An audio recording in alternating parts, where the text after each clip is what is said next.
Hello, I'm Manushree. And I'm Nawina. And today we are going to be reviewing #Home, the Malayalam movie. This movie was directed by Rojin and it's about a family of 5, a grandfather, a dad, a mom, and their 2 tech-savvy sons.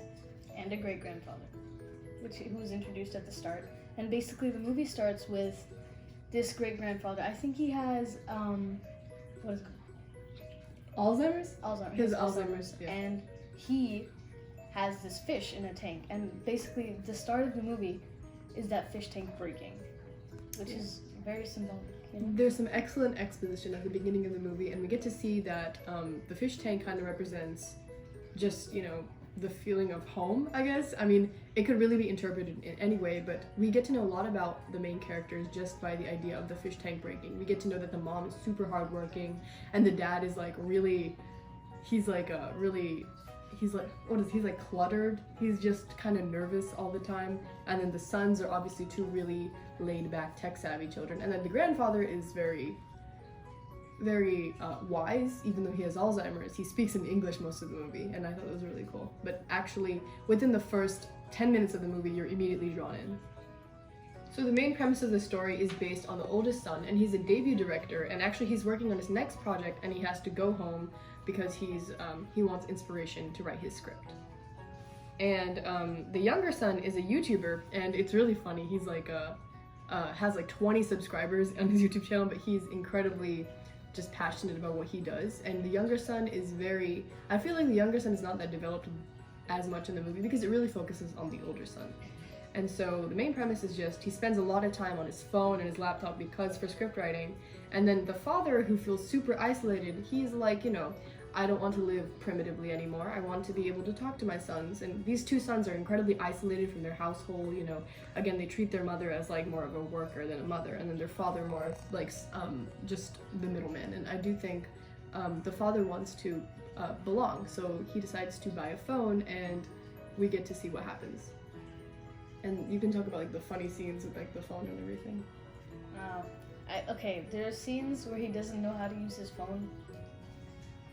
It kind of gives you secondhand embarrassment. Yeah, for us it's painful to watch because we're used to that type of stuff, technology. Yeah. But he spends he methodically just kind of fiddles around trying to take a picture of someone, and it's maybe 5 entire minutes. Yeah. Gosh, it was a painful part of the movie, but that was really fun. Good to put in. Yeah, the director really incorporated comedy because he's channeling that age-old debate about how old people can't use technology, and then we get to see this old guy who wants to use technology, and also that old people aren't cool. Yeah. He's trying to prove that the entire time to his sons. That he is cool. Yeah. So the older son is one of the main characters in this movie, and basically he's very frustrated almost all the time, with anyone who just talks to him, and it's because he's not getting the attention he wants from his new script. The people who he's showing it to aren't liking it. He had a script before of a different idea, and everyone really liked that, but for some reason he couldn't make a second script as good as the first one. So there's many mini plots in the movie. We have the director the director's son, he really wants to make this new movie, but then we also have a thing at the side where he's actually trying to marry this girl, and so he's trying to form a relationship with his future would-be father-in-law, and that father-in-law is actually really tech savvy, and he's a businessman, and he has this really awesome sort of style about him, and so that makes the actual dad jealous, or just kind of envious, because his own son is not acknowledging him as his son is acknowledging this girl's father. And so we have that, and there's lots of mini plots. There's also the YouTuber's son, he's trying to strengthen his YouTube channel, and then we also have just kind of day-to-day activities, and it's just a lot of stuff that goes into the main plot. And then I think the main plot would have to be just the director trying to find a proper plot. And so the father actually tells him about this fantastical story that is so hard to believe that people would not think it's real, but it's an actual story. And so he talks about how, I have a story for you. If you're willing to listen, I will tell you about it. And of course, at first the director, the son, he's like, no, this is not real.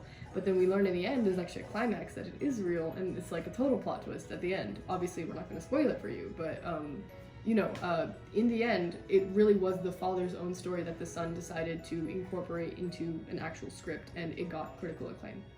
The music was okay, and when I say okay, I mean most of the time I say the music is okay because in most movies the music is paid attention to and it is really good, but sometimes it just stands out, and those are the movies that are given a lot of hype. This one was not given hype, so therefore the music was not as grand. So it was good music. And like Malayalam movies themselves are actually realistic, and the Malayalam industry has been like that since the beginning of time.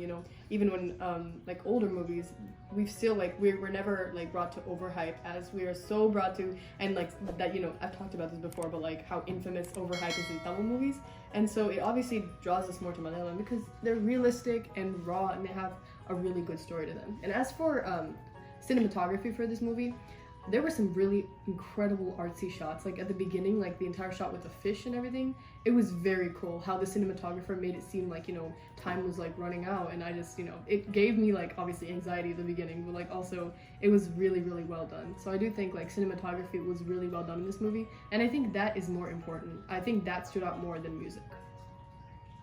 We rate this movie an 8 out of 10. It was really good, but it was a little long, so you have to kind of have patience to watch it. Exactly, and the plot again there were so many of them, it was very difficult to follow the story. I mean, in the end, we know what happens, but again, it was long, but a good movie, a good try. Thank you for watching. Please make sure to watch our other movie reviews. Please like, share, comment, and subscribe. I messed up the end. and watch our other movie reviews. And watch our other movie. Wait, no, it's okay. It's itchy.